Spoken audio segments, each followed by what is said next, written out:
ఇటీవల కాలంలో జీఎస్టీ పన్నుల విధానంలో చోటు చేసుకున్న అతిపెద్ద సంస్కరణలలో ఒకదానికి రాష్ట్ర ప్రతినిధిగా బాధ్యత వహించడం నాకు చాలా గర్వకారణంగా ఉంది. గౌరవ ప్రధానమంత్రి శ్రీ నరేంద్ర మోదీ గారు 2025 ఆగస్టు 15న 79వ స్వాతంత్ర దినోత్సవ సందర్భంగా ఎర్రకోట నుండి చేసిన జీఎస్టీ 2.0 సంస్కరణల చారిత్రాత్మక ప్రకటన దేశ ప్రగతికి బాటలు వేస్తూ ఉంది. ఈ సంస్కరణలను ముందుండి నడిపిన గౌరవ కేంద్ర ఆర్థిక మంత్రి శ్రీమతి నిర్మలా సీతారామన్ గారి కృషి ప్రత్యేకంగా అభినందనీయం. జీఎస్టీ మండలి 56వ సమావేశంలో వాటిని ఆమోదించింది. గౌరవ ముఖ్యమంత్రి శ్రీ నారా చంద్రబాబు నాయుడు గారి రాష్ట్ర ఆదాయాలకు ప్రత్యేకించి అనేక సందర్భాల్లో ముఖ్యంగా జీఎస్టీ వచ్చిన తర్వాత గౌరవ ముఖ్యమంత్రి గారు ఒక సందర్భంలో అన్న మాటలు, రాష్ట్ర ఆదాయాలకి నష్టం కలుగుతున్నప్పటికీ కూడా సామాన్యుల ప్రయోజనాల కోసం విధానాన్ని మనం బలంగా సమర్థించాలని చెప్పి ఈరోజు వారు కూడా దీన్ని బలంగా సమర్థించారు అధ్యక్షతని. ఎందుకంటే మనకి ఆర్థిక ఆటుపోట్లని చూస్తూ కూడా వచ్చే ఆదాయం తగ్గిపోతున్న జీఎస్టీ సంస్కరణల వల్ల, కానీ దాన్ని ఇంకొకలాగా దాన్ని ఎలా పూడ్చుకోవాలని తెలిసి ఆయన ముందుండి దీన్ని మద్దతు తెలిపినందుకు వారికి నా కృతజ్ఞతలు తెలియజేస్తాను. ఈ చారిత్రాత్మక సంస్కరణలకు మద్దతు తెలిపిన తొలి రాష్ట్రంగా నిలిచింది నారా చంద్రబాబు నాయుడు గారి నాయకత్వంలోని ఆంధ్రప్రదేశ్ ప్రభుత్వం. జీఎస్టీ పన్నుల విధానాన్ని సులభతరం చేయడం ద్వారా సాధారణ ప్రజలకు ప్రత్యక్ష లాభాన్ని చేకూర్చి వ్యాపారులపై పన్నుల భారాన్ని తగ్గించి పన్ను వ్యవస్థలో పారదర్శకతను పెంచుతోంది. ఈ చారిత్రాత్మక సంస్కరణల పన్నుల విధానాన్ని సులభతరం చేసి వ్యాపార పరిశ్రమల అభివృద్ధికి సహకరిస్తుంది. ప్రజల పొదుపును పెంచి కొనుగోలు శక్తిని పెంపొందించడానికి, కొత్త పెట్టుబడులను ఆకర్షించి దేశాన్ని స్థిరమైన వృద్ధి మార్గంలో నిలపడానికి దోహదపడుతుంది. జీఎస్టీ రేట్ల సరళీకరణ ద్వారా ప్రజలు అధికంగా ఉపయోగించే వస్తువులు సేవలకు డిమాండ్ పెంచి ఉత్పత్తిని విస్తరించి కొత్త పెట్టుబడులను ప్రోత్సహిస్తుంది. తద్వారా ఆర్థిక వృద్ధికి దారితీస్తుంది. నిజంగా ప్రజలకి ఆర్థిక వ్యవస్థకి చాలా లాభదాయకమైన సంస్కరణ.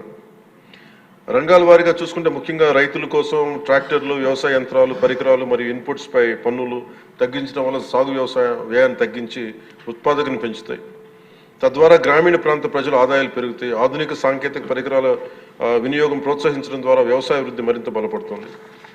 తక్కువ ఆదాయ కుటుంబాల కోసం పాలు కానీ, పెరుగు కానీ, పన్నీర్ లాంటి నిత్యావసర వస్తువులపై పన్ను 5% నుండి 0% తగ్గించడం ద్వారా రోజువారీ వ్యయాన్ని తగ్గిస్తూ ఉంది. నిత్యావసరాలు నెయ్యి కానీ, వెన్న కానీ, వంట పాత్రలపై పన్ను 12% నుంచి 5% తగ్గించడం కూడా కుటుంబ బడ్జెట్లకి ఇది చాలా ఉపశమనం కలిగిస్తుంది.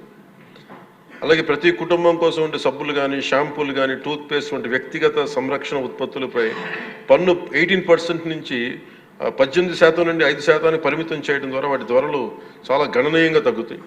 తద్వారా ఆరోగ్యం, వ్యక్తిగత పరిశుభ్రత మెరుగుదల కనపడుతుంది.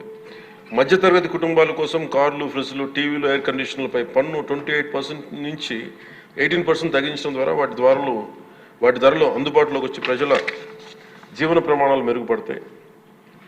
అలాగే గృహ నిర్మాణానికి సంబంధించి సిమెంట్ పన్నుపై కూడా 28% నుంచి 18% తగ్గించడం ద్వారా గృహ నిర్మాణ వ్యయం తగ్గి సొంత ఇంటికల సాకారం అవుతుంది. ఆరోగ్య రంగం కోసం ఔషధాలపై పన్ను 12% నుంచి 5%కి, అత్యవసర మందులపై పన్ను 5% నుంచి 0% తగ్గించడం ద్వారా రోగులకి చాలా కీలక ఉపశమనం కలిగి అందరికీ వైద్య సేవలు అందుబాటులోకి వచ్చి ప్రజా ఆరోగ్య సంరక్షణ మెరుగుపడుతుంది. ముఖ్యంగా బీమా రంగంలో జీవిత ఆరోగ్య బీమాపై పన్నుని 0%కి తగ్గించడం ద్వారా మరిన్ని కుటుంబాలు బీమా పొంది వారి జీవన ప్రమాణాలు మెరుగుపడితే వాళ్ళకి ఒక భరోసా ఇస్తుంది. ముఖ్యంగా ఎంఎస్సీల కోసం వ్యాపార ఉత్పత్తులు, మధ్యవర్తిత్వ సేవలపై పన్ను సరళీకరణ ద్వారా ఖర్చులను తగ్గించి పోటీ వాతావరణాన్ని పెంచుతూ ఉంది. త్వరితగతిన వెంటనే రీఫండ్ ద్వారా వ్యాపారులకు సమయానికి డబ్బు అందుబాటులో ఉండే వ్యాపారం, ఎగుమతులు, ఉపాధి అవకాశాలు పెరుగుతాయి. విద్యారంగం కోసం విద్యారంగానికి సంబంధించిన వస్తువులపై తక్కువ పన్నులు విద్యను మరింత అందుబాటులోకి తెస్తాయి.